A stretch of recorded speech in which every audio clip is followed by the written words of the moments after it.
Howdy, folks. This is Ted Lasso, your favorite optimistic American football coach turned English football coach. And welcome to the Richmond Way, a Ted Lasso rewatch podcast. So grab your biscuits, put on your AFC Richmond scarf, and let's embark on this journey together. Whistle! Whistle! Hello again, everyone, and welcome back to another episode of the Richmond Way. With me, as sometimes per usual, is Mr. Michael Soren. Only missed a 2 or 3. Sorry, the trio will return as one again someday. And then joining us for the first time is Mr. Daz Chatterton. Welcome, sir. Hello. Welcome, Daz. Thank you. Thanks for being here. Yeah, Thank you for asking me on. It's a pleasure to join you guys. thank you. This is our episode for season 2, episode 8 of Ted Lasso for Man City, aka also the name of the club that Coach Beard worked at while he was in college. But we're not there yet.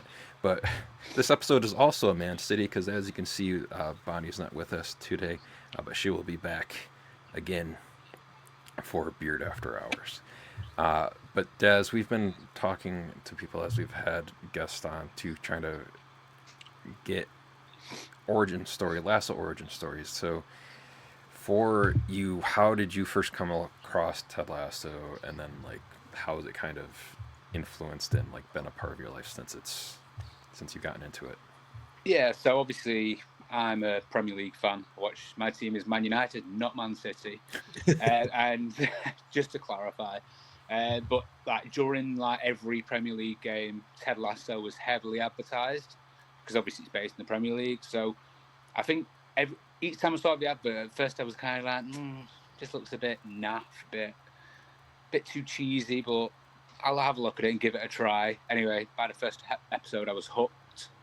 And yeah, it was just great. I'm glad I did give it a try because we had a thing in the late 90s, a show called Dream Team, which is very similar. If you Google Dream Team and a club called Harchester United, all based on a fictional team and a fictional fan theory kind of thing where they're playing in the Premier League, but it's all British. It wasn't, there's no American coach or anything like that. So straight away, as soon as I seen the adverts for Ted Lasso, I was kind of looks like a rejuvenated Dream Team, but Dream Team was more of a bit, yeah, it was more like a soap rather than a comedy and kind of thing. So it was more like a soap, and so I thought I'd give it a watch, see what it's like. And like I said, I was hooked from the first episode, and it still had the same feel as Dream Team because on Dream Team they did the same where they played other teams in the Premier League, but they did really bad because it was the late 90s. It was really bad CGI where they had no up close pictures of the players. They'd be show one player and he'd just be going, "What are you doing, ref?" And then the rest of it was actually a Premier League game. They just changed the shirts from red to purple because they played in purple. So, Nice. So yeah, it was cool. And like I said, Ted Lasso did seem like a rejuvenated Dream Team for me or anyone in England. Dream Team was pretty big in England at the time. I doubt it. Have you guys ever heard of it? I haven't. I've never heard of No. Dream Team. The only Dream Team I'm aware of is the basketball team from America. Yeah, so if you type in Dream Team UK, it'll come up and you'll be like, oh, it is you'll be like, it's very similar, but I don't think it ever reached anywhere other than England. And then, like I said, you watch it and you just fall in love with it. You just fall in love with the characters, you fall in love with the message behind certain episodes and things like that. Oh, I'm still there. Yeah, you're there. You're just singled out. You're spotlighted. Right, okay. But yeah, you just watch it. You fall in love with the characters. You start laughing, and So I think what was great about the first episode for me is being a big Man United fan. There's obviously Roy Kent, who's based on Roy Keane, and Roy Keane was this legendary United midfielder. So you just fall in love with that character straight away because you know how Roy Keane is. So he's trying to portray Roy Keane, and you're like, this is amazing because he's got the mannerisms, he's got the attitude, and although Nice. Roy Keane's Irish, and obviously Roy Kent's from London, but it's still the same mannerisms. So you're like, this guy is I mean, do you guys know much about Roy Keane? I've never heard the name before, so that's No. information I didn't know. Yeah. So if you look at Roy Keane, and like he was like the hard man, he was like no one messes with Roy Keane. He was like, and still to this day he's a pundit. So he does a lot. He'll be doing like the United game that's on now. But he does a lot of punditry, similar to like what Roy Kent goes on to do. Right. Obviously, that's why he joins as a pundit. So when you watch Roy Keane on TV, all the other pundits are a little bit scared of him because he talks the truth. He has no messing about, and he's got a serious like, anger issue. So when Roy Kent joins the Soccer Saturday team, that's very similar. Like when you see the mannerisms, you're like, wow. Like, so straight away, I was like, Roy Keane is great. So I was like, I can get on board with this guy. I can see he's coming like to the end of his career. Something like what Roy Keane did, and yeah, and then obviously you see characters like Jamie Tart, who is like trying to portray Jack Grealish for Man City, and there's so many of those players. I mean, similar to like how David Beckham started out. Mm-hmm. David Beckham started off being a pretty boy and doing all these magazine shoots. So straight away, even though I know he's supposed to be like a modern day Jack Grealish, I just thought David Beckham straight away because he's the I get that. He's the one football player everybody knows in the world from like the early days, and he was the first one to really do it on the main stage. Commercial for our Super Bowl here. Yeah, so, exactly. So everyone knows David Beckham, and he was the first one to start doing all these modelling shoots and getting his name in the papers and dating a Spice Girl. When them two were like, they were all over the British press. So it's like that's kind of like what Keeley is in that. Exactly. Like, you've got all these mannerisms that go, oh, they're trying to be David Beckham. Oh, they're trying to be like Roy Keane, and like it's trying to portray a real life Premier League footballer with the comedy element. See, we don't have. For me, since I don't follow Premier League, I would never have gotten that information. So that's very helpful. That's actually pretty cool. Yeah. No, and the thing is that he's not. What annoys me the most about it over here is not a lot of people have watched it. Mm-hmm. So I'll try talking to someone about it and like, no, I've not watched Ted Lasso. It just looks rubbish. I'm like, no, watch it, watch it. And you're like, I always wondered that. So much bigger in America than it is in the UK. And I cheerleaded for it all the time. And the people who I have made watch it, they love it. They come back to me and they go, I'm so glad you told me to watch it. I love it. Oh yeah, that's cool. Like anytime like we've talked about like saying, I wonder how many people in the UK actually watch this. Like people have been listening or watching our podcast. They'll probably have heard me reference you multiple times. They're like, yeah, I know my one friend Baz in the UK. He watches it. That's like the one person. Outside of that, what's her name? Michaela from Scotland. Oh yeah, Michaela from the Coach Beard's book club. Yeah, she's over there in Scotland. So yeah. Well, so I guess the one person in England, and then we got one person in Scotland. So we got it's even when I went to Richmond last year. I think it was last year, maybe the year before. It was full of American people. Just so many Americans there, and like there were British people. They didn't care about Ted Lasso. They were just there for like a drink and have a walk around the village. But people were specifically there in Richmond for Ted Lasso from everywhere. We even got speaking to a couple of Australians who love it. So I think it is bigger worldwide than it is in the UK. Oh yeah, like Bonnie's been there, and then she became friends with I don't remember her name, but the woman that does like the tour there. Yeah, I saw her on the tour when I was down there. I was like trying to listen into all the intel. Yeah, she seems like a good person. I know Mike has to make the pilgrimage one day. I also have to make that pilgrimage. Yeah. You definitely need to come over, Mark. I've been trying to get you over for ages. Yeah. Who's to say? But yeah, so this episode is it aired September 10th of 2021, which is like 4 years ago now. It's crazy. And the premise of this episode was Ted and Dr. Sharon's collegial relationship becomes stronger as the team prepares for the semifinal against Man City. Jamie is strained by his relationship with his father, air quotes.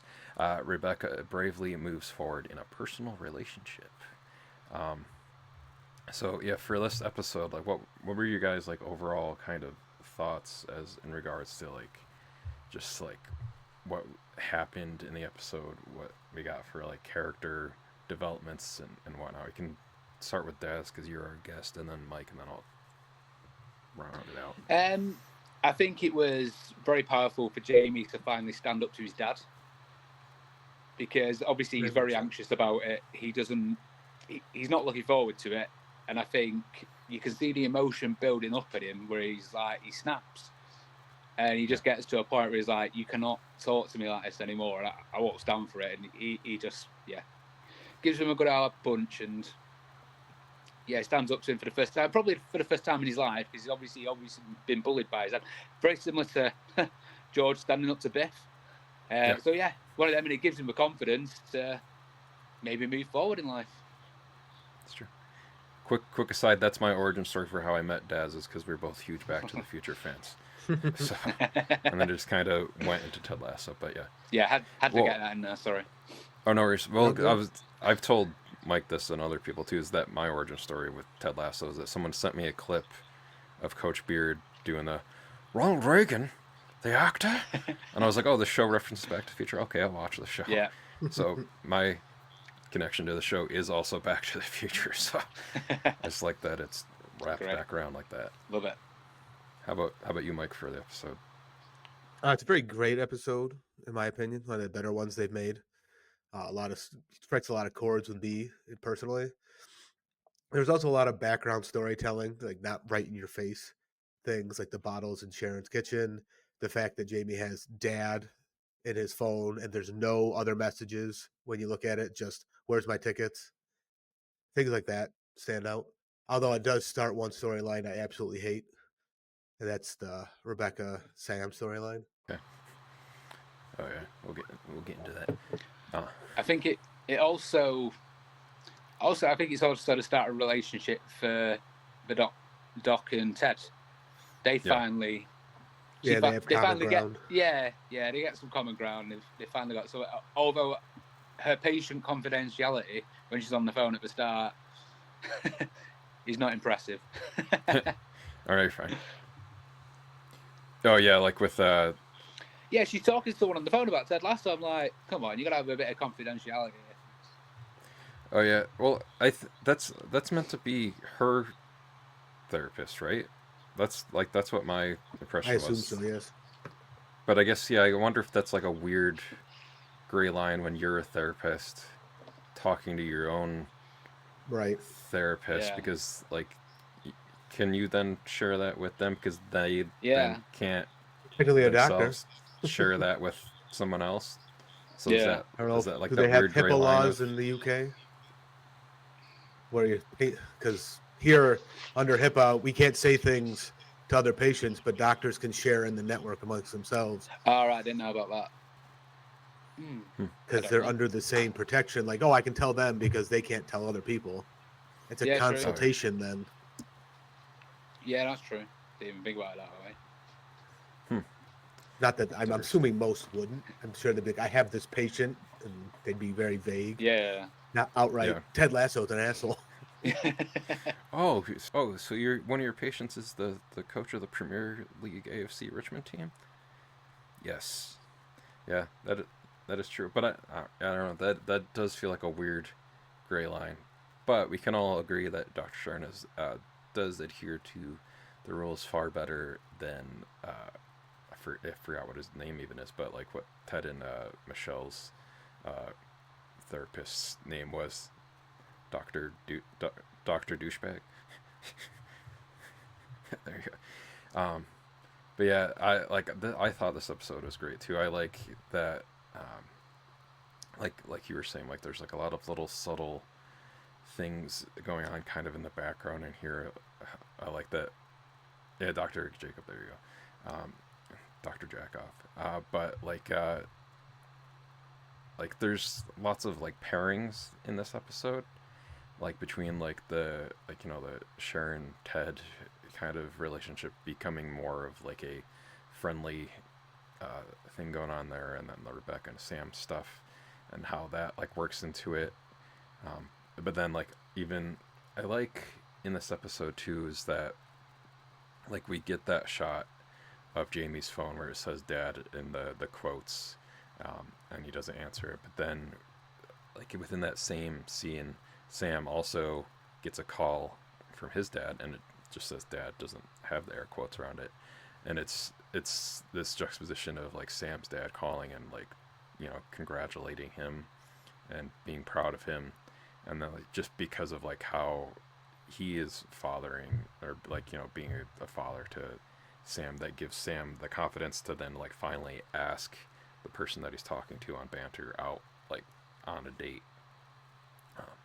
So you just show, and then you can see how like Jamie sees that and like how that's kind of like affecting him mentally there in that space too. So Yeah. Right. We also see Roy as a father figure as well in a way, don't we? Mm-hmm. Because obviously with Phoebe. Roy's in the school with Phoebe, and I think it's a realization for him as well that his actions are starting to show in the classroom. Yep. Now, So- have they ever said what happened to Phoebe's real father? I don't think so. Not I that I think recall. just in this is like as most as they talk about it, where like Roy just says like he's like a dick or something like that. That's I couldn't remember if it was just Roy surmising what he feels about him versus what actually happened. Yeah. Well, yeah, and then we get into that little bit with like Roy in this episode too, where like he, like after he goes and talks to Phoebe's teacher, where when he's talking to Phoebe later on, that he feels like that he's infecting Phoebe with all the worst parts of. Do you have any idea where she might be getting this from?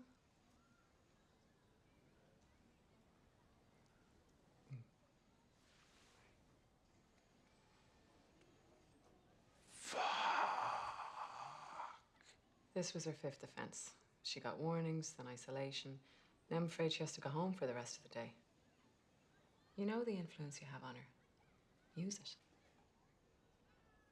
Himself, but then I always like that relationship between Phoebe and Roy too, because Phoebe's like, no, Roy, or no, Uncle Roy, like you're teaching me all these good things I like about how to stand up to bullies and refs. But like they make like the kind of like, well, she makes the promise to not swear anymore, and he's like, I can't do that. Like that's like I have to.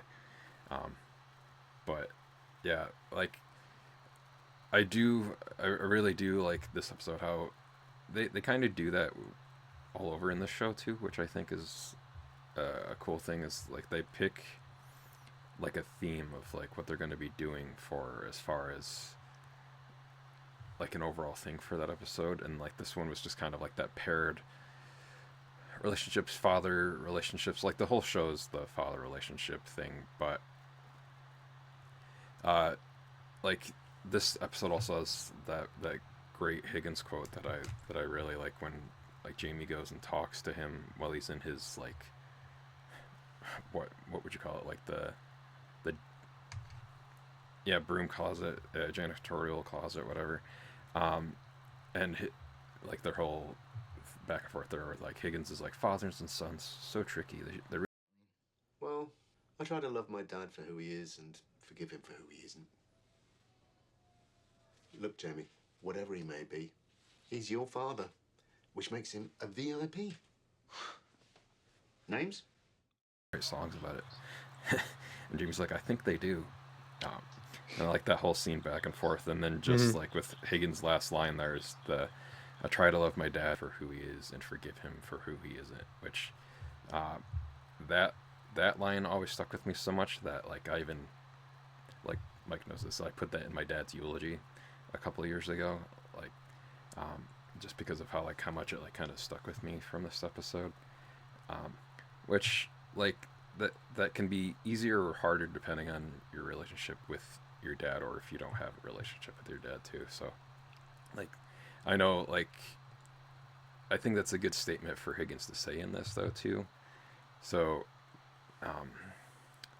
but just like you can see like that dichotomy between like Jamie's relationship with his dad, and then like Sam's relationship with his, and then even the info we finally get in this episode near the end of it, like after Ted sees the whole interaction between Jamie and his dad there, and then he goes and calls Dr. Sharon, and then we get like the revelation that like Ted's dad like killed himself when he was 16. So and like we see like Ted kind of break down with that, and the whole that whole scene there too. And he's like, I think that might be where some of my issues come from. And the doctor's like, yeah, that definitely is where your issues come from. And I think I said this too, is I think it was in season 1, because Ted does something, or he says something about, or something to Rebecca in one of the episodes. He's like, where he makes like a joke where he goes like Yeah. mimes like the gun in his mouth, and then I was like, Mhm. that's kind of dark, knowing what Yeah. like we wouldn't know it then yet, but I was like, he knows that, and I was like, so is he like making this very morbid joke about something that Well, is it's also when you can reflect on that, maybe because we know more now, but maybe at the time when they wrote it, they hadn't really put why Ted's dad was gone down, other Perhaps, than yeah. just dead. Yeah, but And then the more they got into the therapy side of things, like we need to have a real dark reason why. So let's throw in the Yeah. suicide I angle. think you also see Nate starting to get a little bit annoyed about things as well. So they're having yeah. a meeting and Ted's off somewhere and they can't explain. Nate's like, hang on, we've got a semi-final at Wembley. Like, what's he doing? And then Roy's taking train and he's got to nip out somewhere. It's like, so you can slowly start seeing him get annoyed about things in the club. yeah, but Roy and Beard are also correct in that scene too. It's like it isn't really any of your business, Nate. You don't Yeah. have to Yeah, know yeah. like Yeah. where Roy's going to. You don't have to know what Ted's doing. Right. Like, they want to share it with you, they will. Yeah. But like they're not required to tell you that. I forgot what episode it was where Roy's like, let's show him his paycheck. That'll show someone was doing something. Oh no, Yeah. Nate says that. Yeah, sorry, Nate. That's Oh, what yeah. I meant. Oh yeah, but yeah. Well, like even in this too, although like Roy kind of bonds with him, and like during the game, or the line that he says to that Nate says to the ref. That? Oh yeah. Hey ref, clean the shit out of your eyes, you dickless wonder. he's like, it's okay. I've been called worse. You know he's a proper Premier League referee as well, Mike Dean. Oh, he was. He's retired now, but he was a proper Premier League referee. He knew all about that. Mike Dean, yeah, he knew all about it. For example, I'm sure he sent Roy Keane off a few times. So, yeah, he knew all about it. Have you ever or I guess have you ever said anything like that when you've gone to a match, or what's the most out there thing that you've heard when you've gone to a match as compared to like what Nate said? Oh, some people shout some stupid stuff like, come on ref, that's refereeing 101, and you're like, really? That's like the worst insult ever. Or like, just like really British things. Like, so we've got a glasses shop called Specsavers over here, and like one you always hear is, come on ref, you should have gone to Specsavers and stuff like that. Like, and you're like some of them like are really, some people take it way too far. Like, I go to United most weeks, and yeah, some people get really irate. So yeah, something like what Nate said, you hear often. Nice. And probably maybe even worse. Yes. Oh yeah. Yeah, where they're like trying to get past the steward onto the pitch. Oh yeah. Oh, geez. Oh man. But yeah, so like we can kind of break this down a little bit more, but like when the episode opens too, like you're saying to us, like where Sharon's talking to her therapist on the phone there. I like the line there too, where she's like, he refuses to open up, and when he gets anywhere close to being vulnerable, he fires off a zinger or some obscure reference to something very specific, a 40-year-old white man from middle America. And I was like, I feel attacked. But one of the things in here too is that I like this when they cut to the shot, and it's Beard and Roy, and they're just like staring at each other, and just like they're not saying anything, and it just like looks like this stare off, and then like Keely comes in and starts asking them a question, and they both just stare at her, and then she leaves, and she's like, I like that we didn't have to say anything to her. She gets us. And then Nate comes in a second. He's like, I'm gonna be a spokesperson.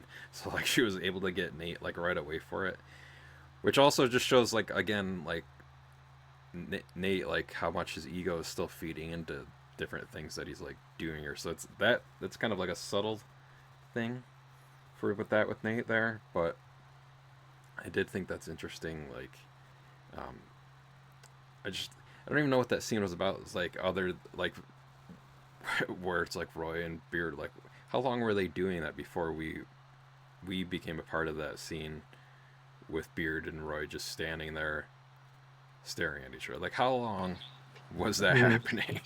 Yeah. I don't know. It's like just two silent people that kind of hold on. Yeah, to they it. both are very similar. Like, Yeah. because is it this season or was it the season before, where Ed gets a call that Henry's being bullied or whatever, and Oh, it's Beard and next Roy. season. Oh, they jump up like, let's go kill him. Like both of them are ready to get on a plane. Like, we can be there in 12 hours. Yeah, because Roy has his whole thing with the rope in that Mhm. that scene, and he's like, "You keep." Like, So it's like Beard and Roy are basically the same person, just one's more vocal than the other. that's true. But But I think you can just slowly see Nate festering away in his own thoughts and his own ego.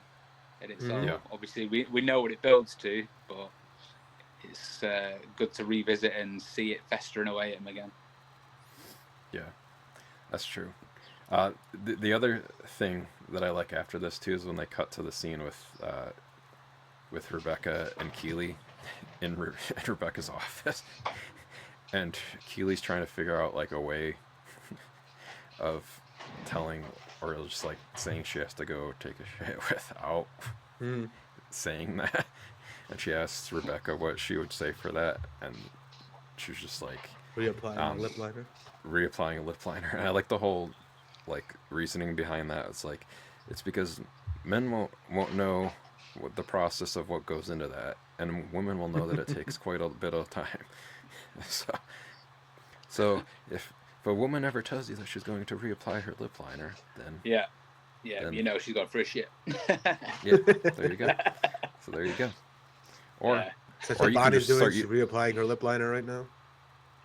I'm sure she would actually probably enjoy that you just made that joke too. She probably would have made it herself. But, but yeah, or I mean, we can say that too. It's like, all right, guys, I'm gonna go reapply my lip liner. I'll be back in about 40 minutes. So my legs will be asleep. But When the Can I go ask a question about? Yeah. So when you guys first started watching Ted Lasso, were you surprised at how many different accents we have in the UK?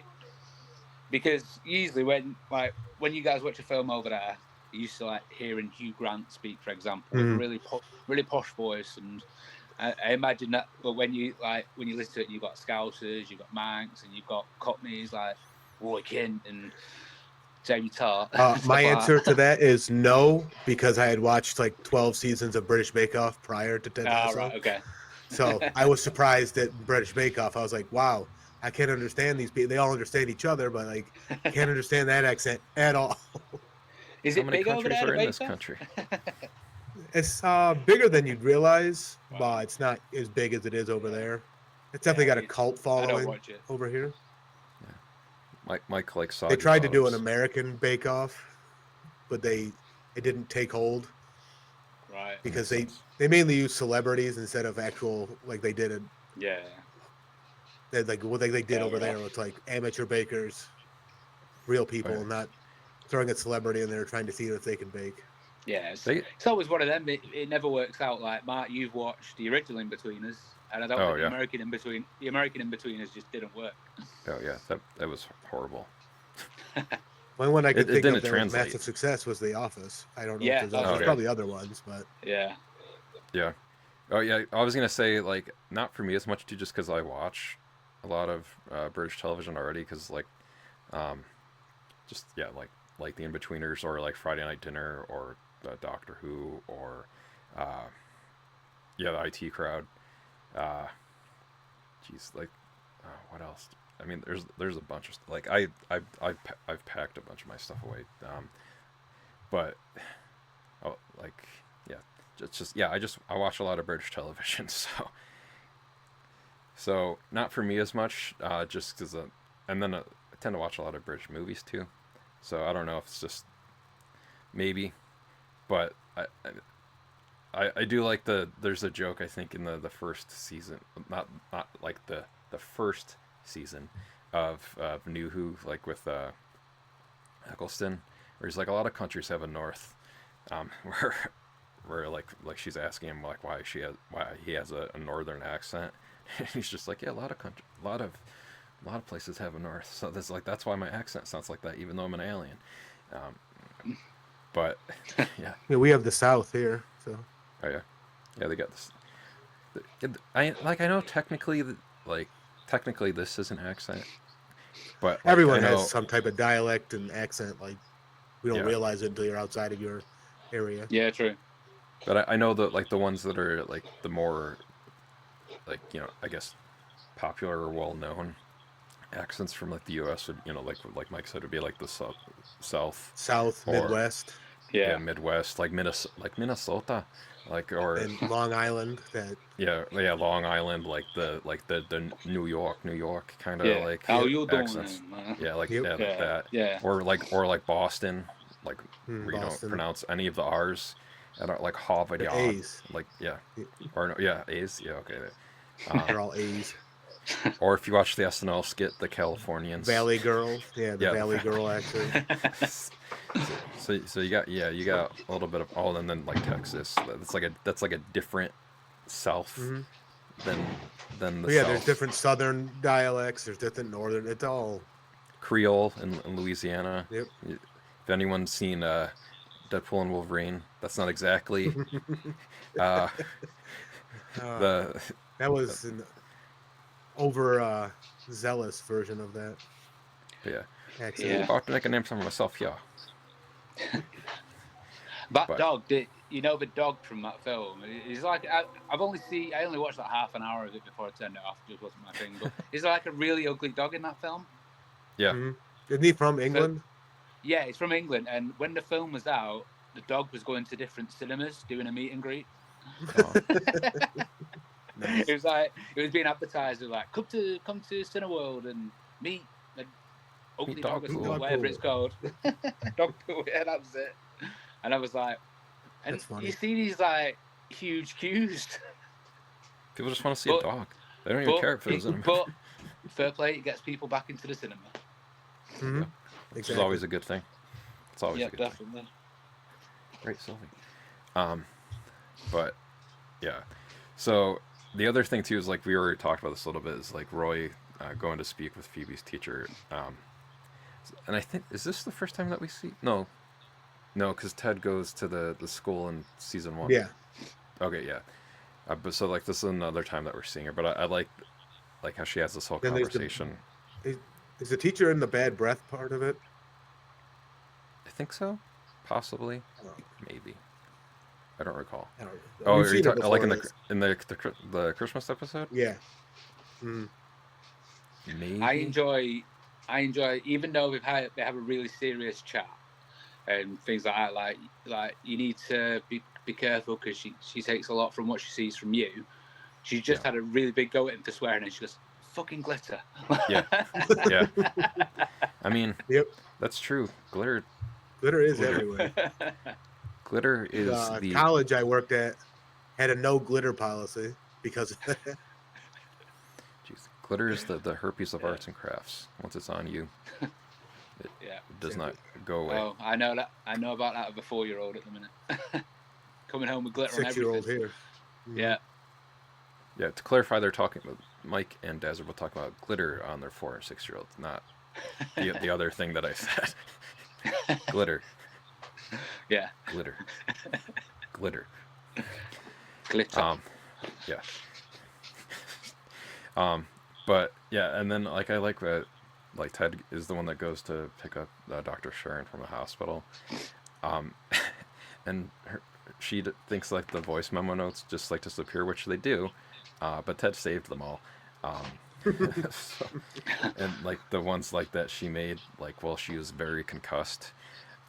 And I like how they work a little bit more of the musical theater in there again because, and specifically West Side Story again too because in season 1, Nate talks about like playing Maria, I think, In in an West Side all-boys Story. school. Yeah, at an all boys school, and then in this like Dr. Shernis sings the entirety of, or no, the entire first act. He said, and he said that she sang both parts and did the harmonies for both. And he's like, is like in a word, it's just breathtaking. Like how he just like saved them all. And that she like had one where she like ranted off at him too, and she's like, I didn't mean that. He's like, well, you did a little bit, um, but I think it is funny though that he saved them all too, just because like that is something that Ted would do.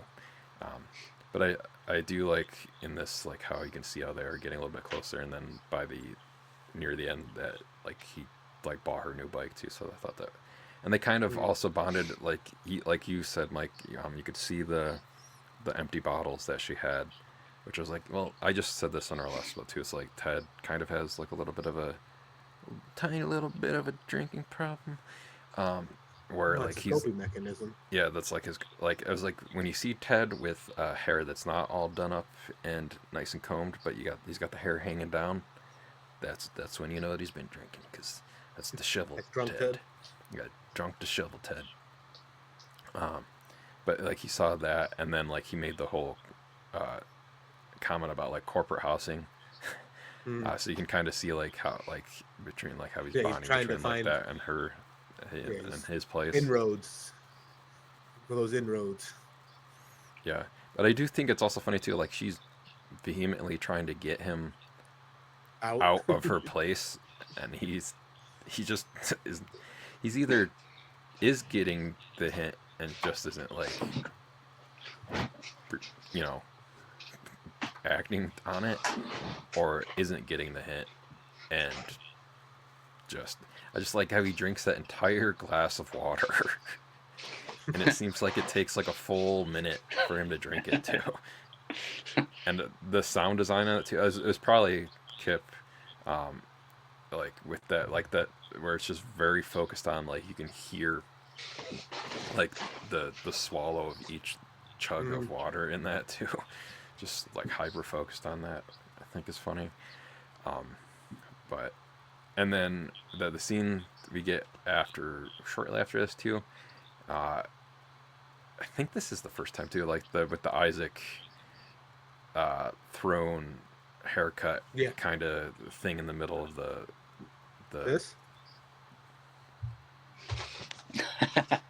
yeah. Oh jeez. When did you make that? While we were talking. Nice. That nice little visual for people that are watching this. You'll have to watch this episode to see the joke that Mike made there. I'm gonna have to have Mike send me that too, so I can post it to. It's our right in the Insta- side here. You can download it. All right, Pretty I'll sure. post it to our Instagram once this episode is up.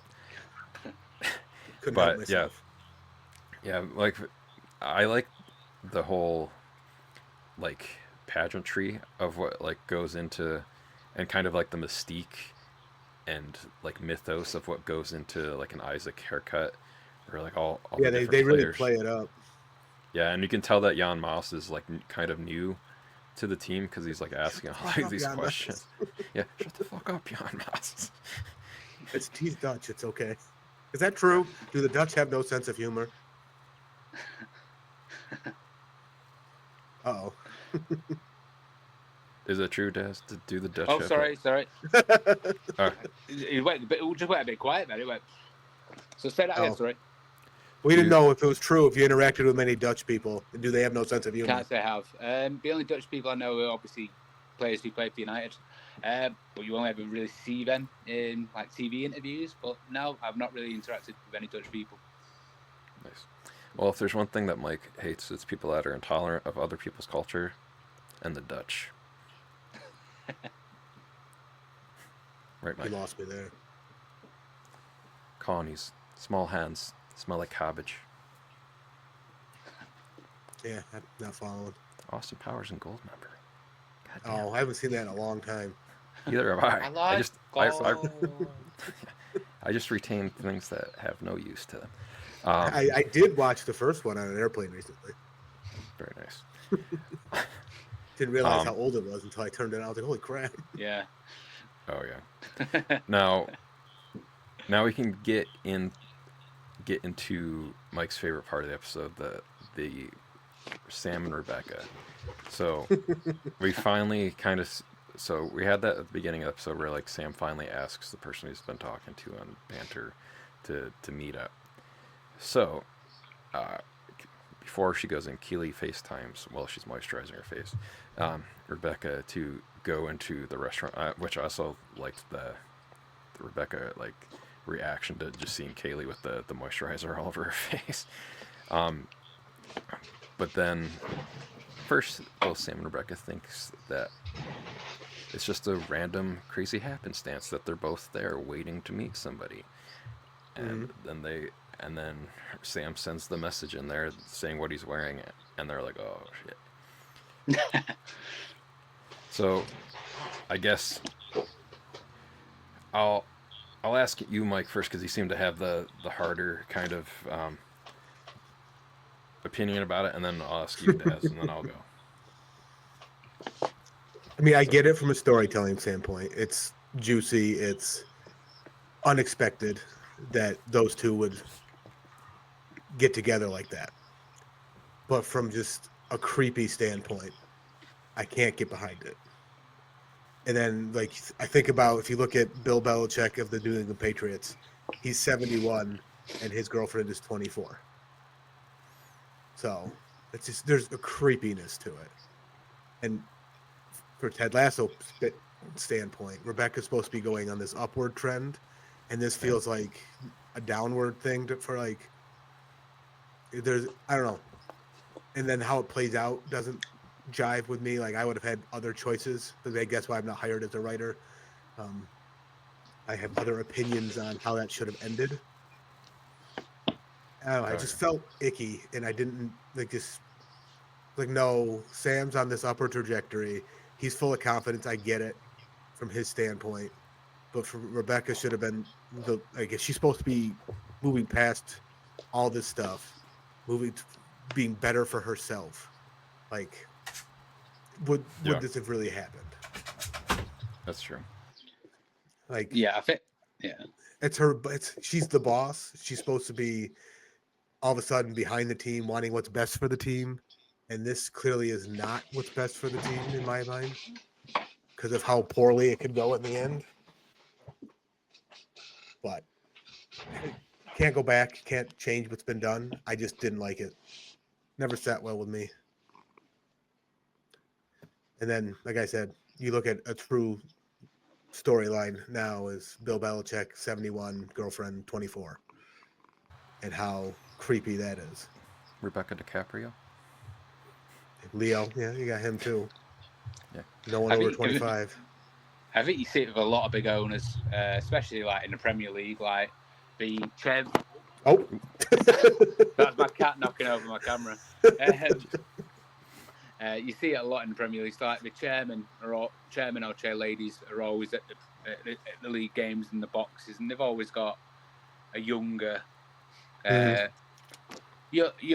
partner, if say, because they've got the money, so they could attract those kind of people. But I think they just do it for comedic value, if anything, as well. Like, obviously, they're trying very much so. Yeah, they're trying to keep the banter app relevant for the series, aren't they? That plays a big thing. Because like, do you guys have like Tinder over there and stuff like that? Oh yeah.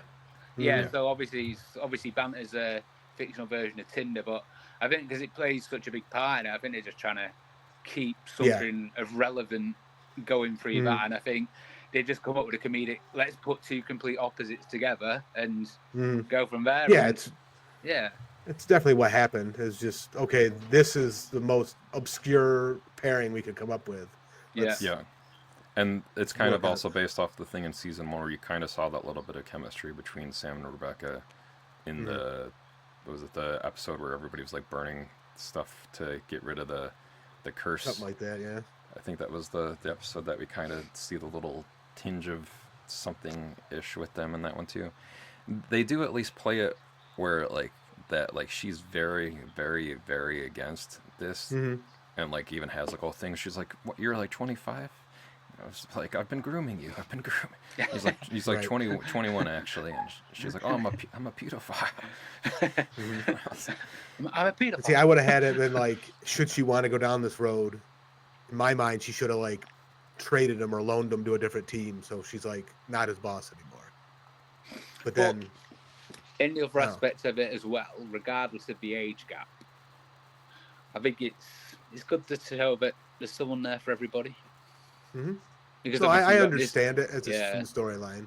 The age gap's fine, even though it's way closer than, like I said, the 71-24 where we get to watching the news over here. So That's true. But she's only in her early 40s, so it's only yeah, it's not 50 year difference. Yeah. that's Oh, true. and he's obviously going to jump at the opportunity. I know I would. I mean, adults make their own decisions, right? Yeah. Sylvie Minischnauzer also said that she would also do that, Daz. So she just had to bark at that too.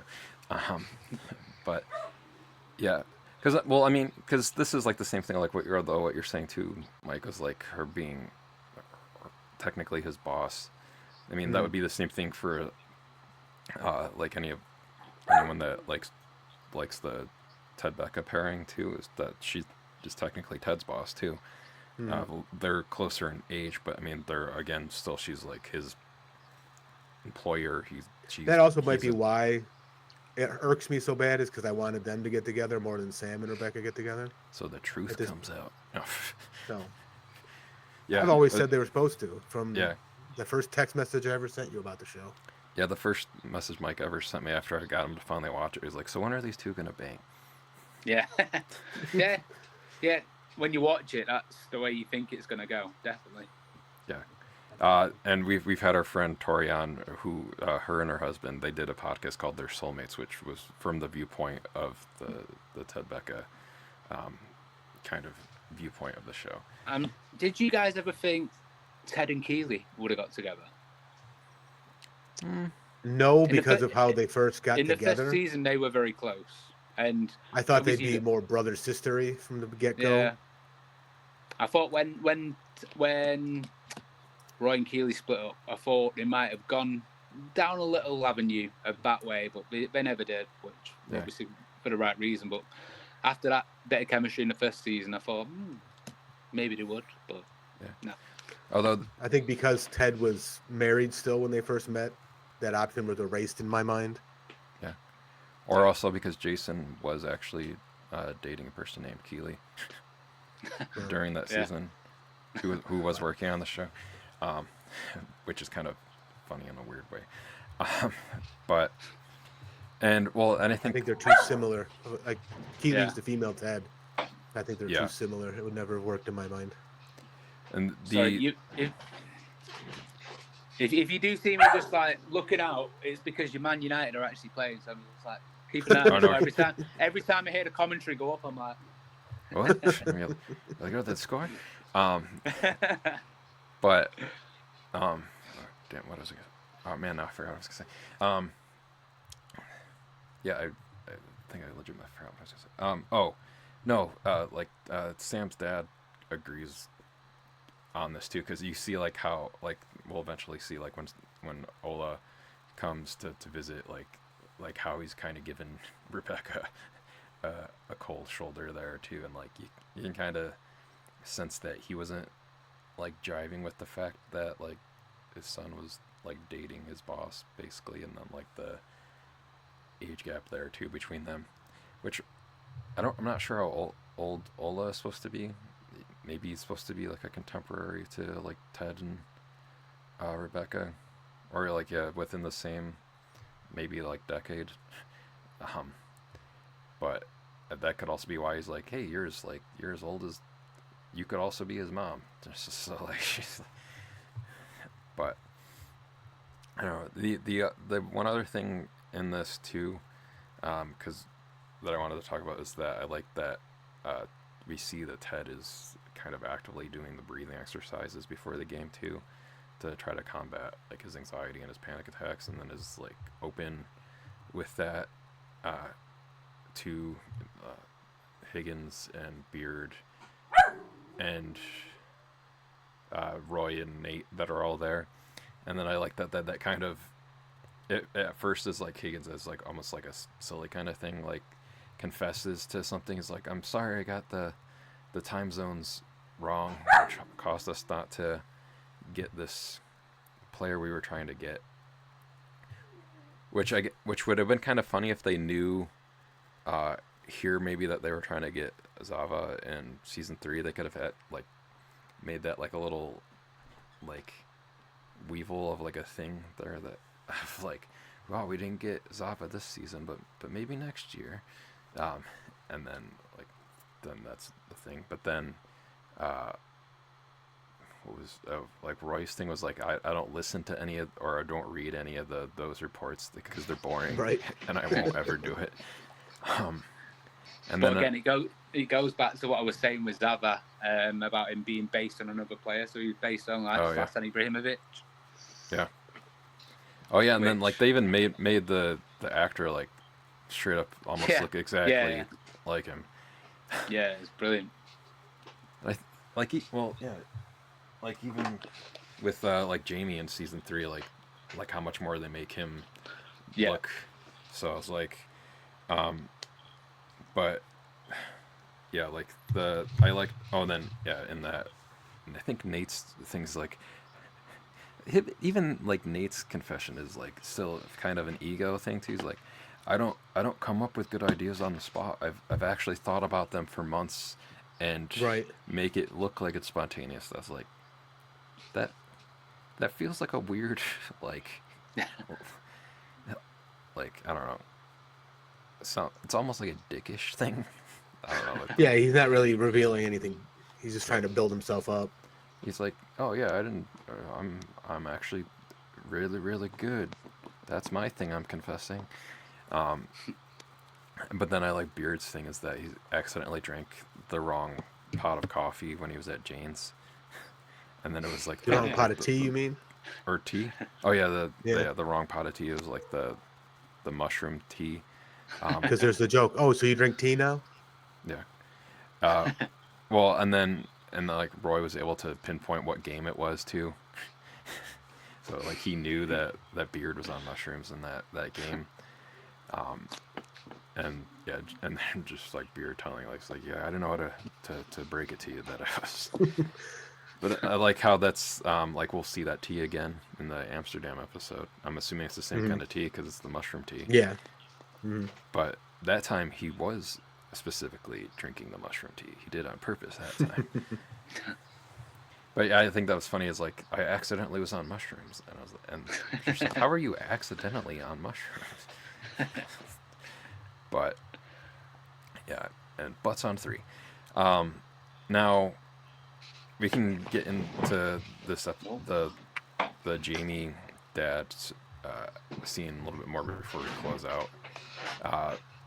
Now, like we kind of talked about a little bit, but like it builds and then it builds and then like Jamie finally just like biffs him. See what I did there, Dazzy? He biffs him. But yeah, yeah. Also, Jamie's dad just fucking sucks. Very much so. That's why he didn't deserve redemption. It is good casting though too, because I was looking at like both Phil Dunster and I don't recall the actor who's playing Jamie's dad, but they like you could see like how that dude could actually be. There is like a little bit of a resemblance there, like how he could be his dad. But yeah, Jamie's dad sucks. He's just a loudmouth guy. He's obviously not done too well for himself in life, and he's trying to. Obviously, his son has become a Premier League footballer, so he's just trying to live off his name, kind of thing, and try and get as much money out of him as he can. And regardless of how he brought his son up or relationship, he's like, I'm still your dad. Like, come here, give me a Like, you were that close. Like, you should still be playing for City, but here you are playing for Richmond. Like, Yeah. you know what I mean? Yeah, he's just a knob. Yeah. Basically. Very much so. Just Very like much a Jan, knob. just like Yandu would say, he may be your father, but he ain't your daddy. Yeah, exactly. But yeah, and then I like in this scene too, like how we see the entire team just kind of watching this back and forth, and how we're seeing like the different characters reacting to it. And then this is like a good point in the relationship between like Roy and Jamie too, where Roy is Yeah. the first one that goes over there and gives him a hug. Mhm. And you kind of see Jamie break down a little bit and start crying during that too. So, and then I like during that same thing, like Beard like grabs Jamie's dad and like throws him on, hits him in the door. He's like, "Oops." Yeah. I've done that when I've had to kick people out of the movie theater. I was like, "Oh crap! I hit your head in the." Oh, you ran to the door a little too hard. Sorry. Oh, I fell over. Oh, I fell over again. But yeah, but I mean, we'll see more of like an interaction between Beard and Jamie's dad and Beard After Hours. But yeah, and then this triggers Ted to go up and call Dr. Sharon and reveal what we talked about a little bit ago. But I like that this is kind of the apex of, like, we've already had kind of like a redemption thing for Jamie between season 1 and 2, but this is kind of like that apex of that, where we're like, okay, so like it doesn't excuse all of Jamie's like dickishness in season 1, see where it like, comes because from now. he still made those choices that he did, but You can like, you get to resonate with him. yeah, you can kind of see like the origin points of where some of that like stuff that he's dealing with is coming from. So But it's like, even in the first season with Jamie, like, yeah, he can be a bit of a dick sometimes, but like, beneath it, you know he's a good guy, but he's just been led down the wrong path, and he's been taught by his dad to just be like, oh, put your feelings away and get on with it, you big girl, kind of thing. Yeah. But it's not the way he wants to be. It's just the way he feels he has to be. Yeah, in my head, I can't recall where this happens and when Jamie says it, or he's like, I don't remember if it's season 1, 2, or 3, but he's like, he was trying to play so hard to like prove something to his dad that he forgot to. It's about a fire, isn't it? Yeah, yeah. Was that season 1 then? Okay. He's like, sometimes I forget that I'm trying to make my mum proud as well, because I'm too busy thinking about what my dad thinks, kind of thing. Yeah. So, yeah. So I mean, I think Jamie is probably like has one of the best character arcs on the show too, because of that. Just like Very where we much so. see him start from and like where he goes through by the end of season 3. And I still think Phil Dunster should have won some awards for season 3. Yeah, definitely, because like, especially like when you see Jamie's dad, he's still trying to just live off his son's name, giving it a big Billy Bollocks, as I call it. He gives it the big uns. He's like, my son's a Premier League footballer. All right, he's not at City, but like when you see it in the third season and you see his mum for the first time, she's still living in a small house, and she's not like, she's just really proud of him. She's not. Yeah. Right. Throwing it around. She's like down to earth. She's just proud of him, and she collects everything that he's done and stuff like that. So it's just completely different for him. So he's obviously focused on his dad for those first couple of seasons, and then towards the second season, he starts thinking, you know what, I don't need to be this person who I've been brought up to be told to be, kind of thing. And I think that punch is like him punching goodbye to his old life, if that makes sense. Yeah, makes sense. Yeah, this is kind of like this, like, to put it in terms of tea, it's like the tea's like finally hit to the point on the teapot, and he's just like, he's like, all right. The boiling water. Yeah, the boiling water. Yeah. I'm also like Ted. I don't like tea, so I don't know how tea works. You boil the water, you steep the tea. It's the first thing I have every morning. Pigeon sweat. Like you say, it's just hot brown water. Yeah. But it's not horrible. Horrible. But I don't like coffee, so It's one of them.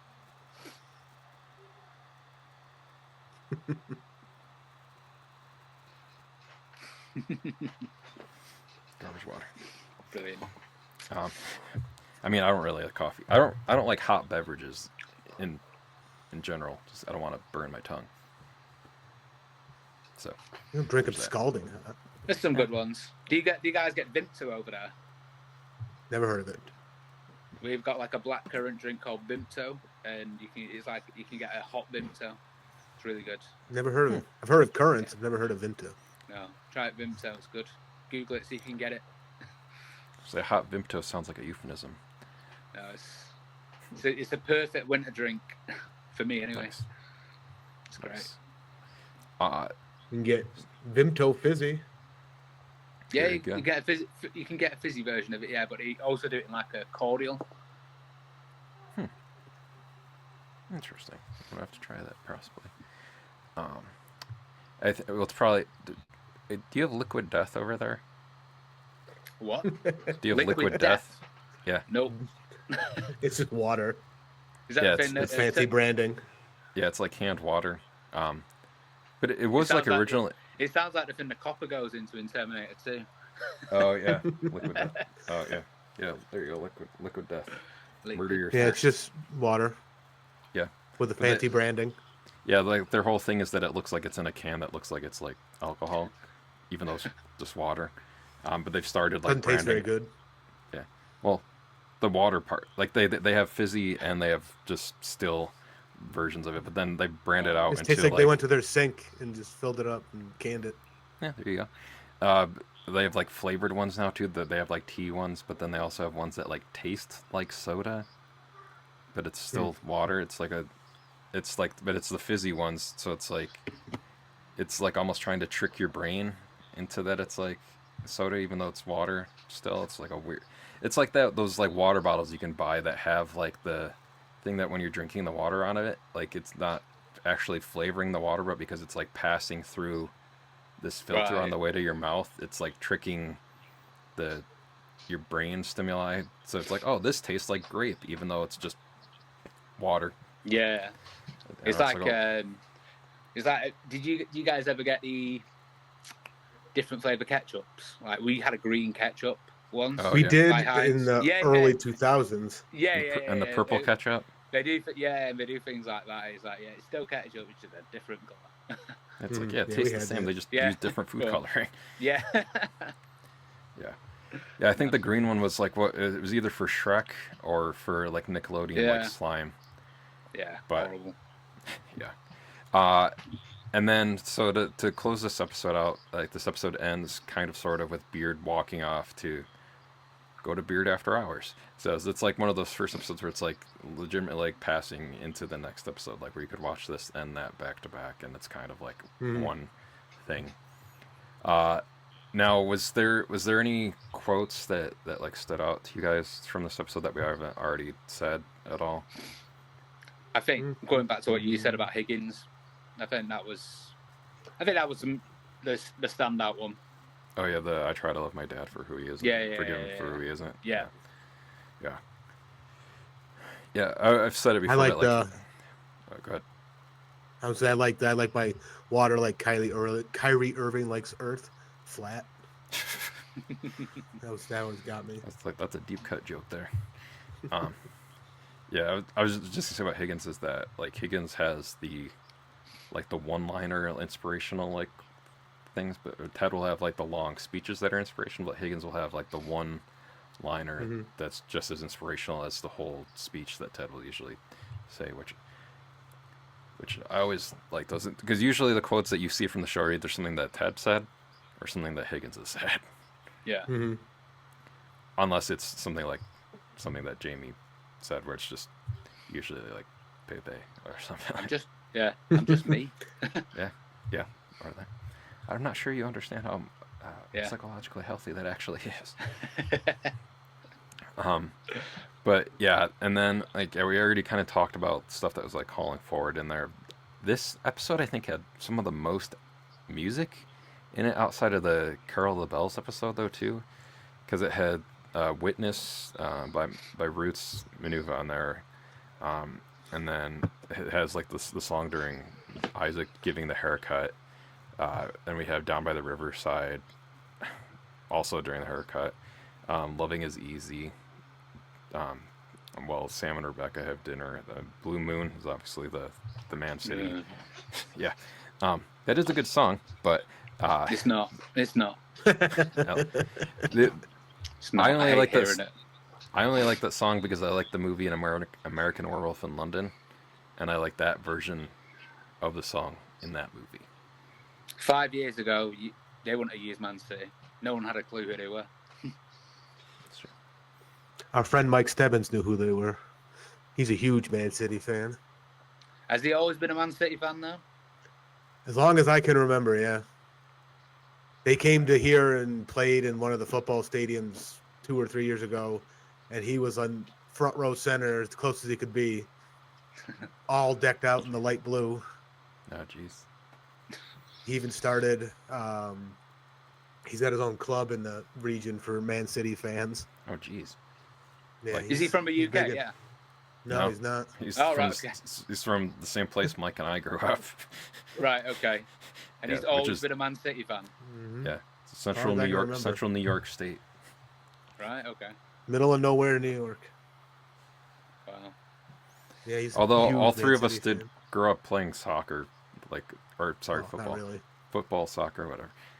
Played it for like 2 years. And then, I guess I played it longer. I played it for like 12 years. no, I only played it like 2 years. But I could have Yeah, scored but- once, but I passed it to somebody else. I made that extra pass, and then I didn't get the goal. I think darts is a big thing now going over there now, isn't it? Oh yeah, darts. Oh, Any Yeah. bar, We- any bar sport is huge over here. Yeah, now. we've got a guy just outside of Manchester called Luke Littler. He's like a world champ at the moment. He's just turned 18, and he's a world Wow. champ. What do you do after that? He won it when he was 17. World champion at 17, and he's literally just turned 18.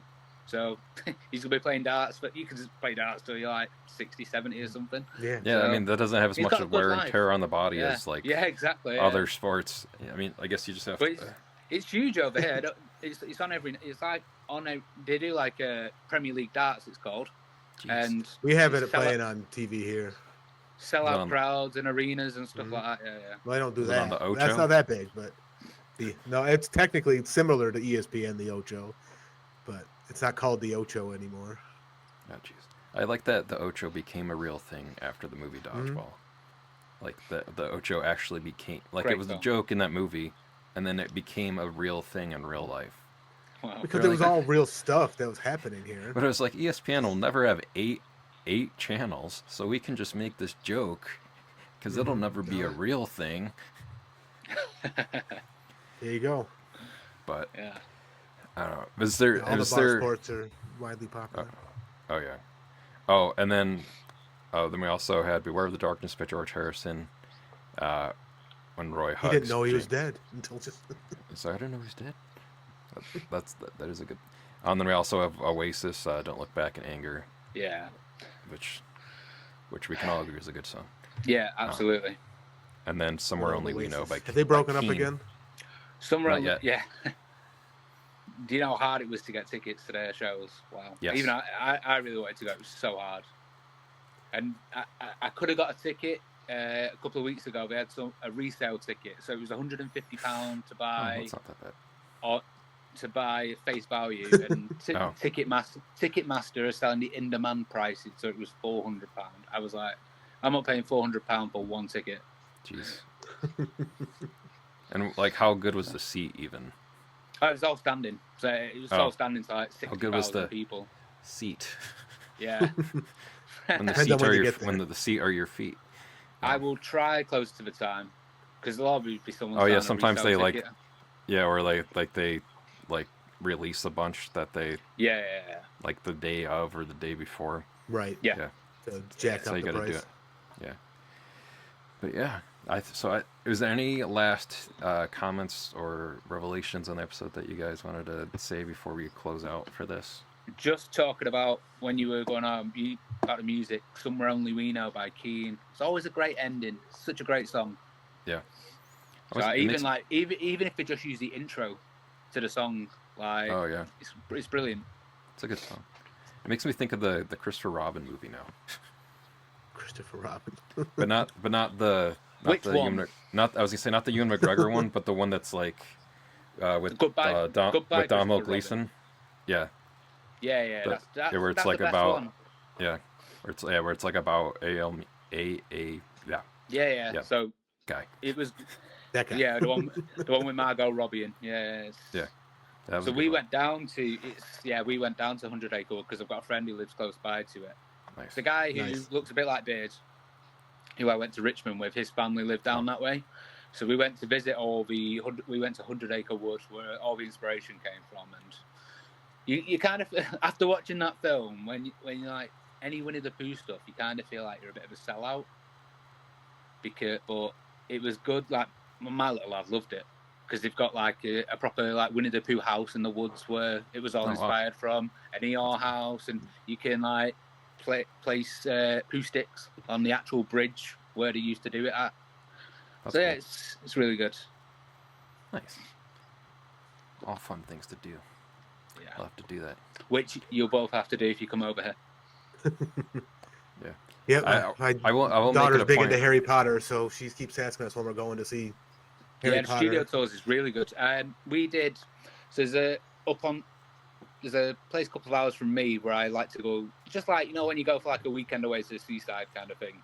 And the Hogsmeade train station is there, Nice. and it's like on a proper steam railway. So it's really cool because it looks, when you watch it in the film, they've kept it all the exact same because it's a heritage railway kind of thing. That's cool. Nice. I have a friend, Brianna, that lives pretty close, I think, to where is it?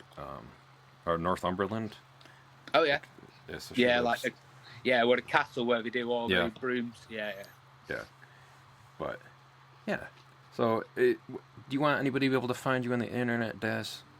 But say that again, sorry, you broke up then. Do you want anybody to be able to find you on the internet? And if so, where can they? I don't really have any socials, to be fair. Right, I keep my Instagram pretty private because There you obviously I put pictures of my son on my Instagram, so I'm on a private profile, and I don't have Twitter anymore. So what Yeah, people can do not if really. they want to support Daz is just watch Back to the Future and Ted Lasso. Yeah, or And send go them watch money. Back to the Future the musical. Yeah. You say don't go to Back to the Future musical? No, Or- go and watch Back to the Future. Oh, go musical. Back to the everyone, Future musical. everyone should watch it. It's I a agree. brilliant Should be, show. I think it's coming to my area soon. So Yeah, it is. I think it is coming to Rochester soon. But yeah, I agree. The musical is amazing. choice. And You- it's like good. you- What I love about the musical is they've not sold out and made it like a jukebox musical like a lot of them do. Mm. Like a Oh, lot yeah. of musicals now, they'll just use any song and try and Right. incorporate it into the show, but it's all original songs, like written by Glenn Ballard and Alan Silvestri. You can't go Yeah. wrong Nice. with anything by Alan Silvestri, to be fair. Like there's a song that Doc sings in it. The For the Dreamers. This one's for the Dreamers. Yeah, Hmm. That I was like, that one makes me cry. yeah, God, it's a God damn great it, Doc. song. God damn It's it, a great Doc. song. Why are you making me cry? But It's, Yeah, it's going to be weird when I do see it again, though, because I've never seen the show without. Oh, sorry, I have. I've seen an understudy, but 9 times out oh, of like 10, the original cast. Yeah, like Roger Bart has always been Yeah, the Also, Doc Brown, and he's superb at it. So Roger good. Bart, the singing voice of Hercules in Disney Hercules. Yes, he is. Nice. So if you So- if you listen to Go the Distance and then you listen to this one's for the Dreamers back to back, you're Yeah. listening to the same guy. Yeah. There you go. Yeah, brilliant. Yeah, and I would highly recommend it because like the effects in that show are really great too. I don't want to spoil some of the stuff because like some of the stuff Yeah. they do with the DeLorean in the show is like how Yeah. did they do Oh that? yeah, the ending. You're just like. Yeah. It got Hopefully to a that point. translates It got to to. touring. Yeah, it got to a point where I'd seen the show that many. I think I've seen the show like 15 times in Damn. London. Wow. I saw it 3 times in Manchester, and because I was I was helping Bob Gale and stuff like that when it started in London. I was to and from all the time on the train, but it got to a point where the ending I just stopped watching the actual show and just watched people's reactions, because Oh yeah. Nice. if they're watching the show for the first time and every single one of them was just like, Yeah, it's that's great, so good. yeah. I won't spoil it, but that's what I was doing at the Yeah. the end of. I was like, what? I was like, wait, Yeah, what? what just happened? Yeah, Yeah, how is this Yeah. happening right now? Yeah. And I like the subtle little changes to the story for it in the musical too, for like stuff that wouldn't translate, I guess, that well from the film to the musical. yeah, yeah. So, for but- example, you're not gonna get a dog on stage Yeah. for Right. parts of the show. So they've had to change things to not have a dog in it. So yeah, and Yeah. like terrorists are not to be spoken about these days. So Yeah. again, that's a little subtle change which you've had to bring into up to date. Yeah, it's good. Go and watch it. There's some other change. Yeah, I like. Oh yeah, I'm not gonna say it because I want people to experience it as it is. Yeah, just 'cause- yeah. But I like Yeah.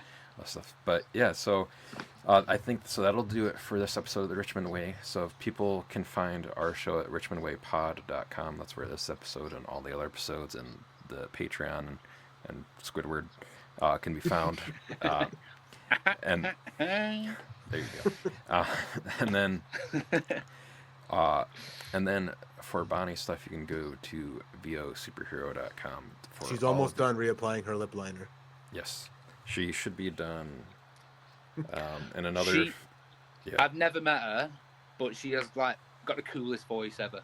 There Like, you go. I know she's a voiceover artist, but like whenever I've listened You to should the play show, him her I'm like she's play got him a her really clown such a cool joke voice. after this, Mark.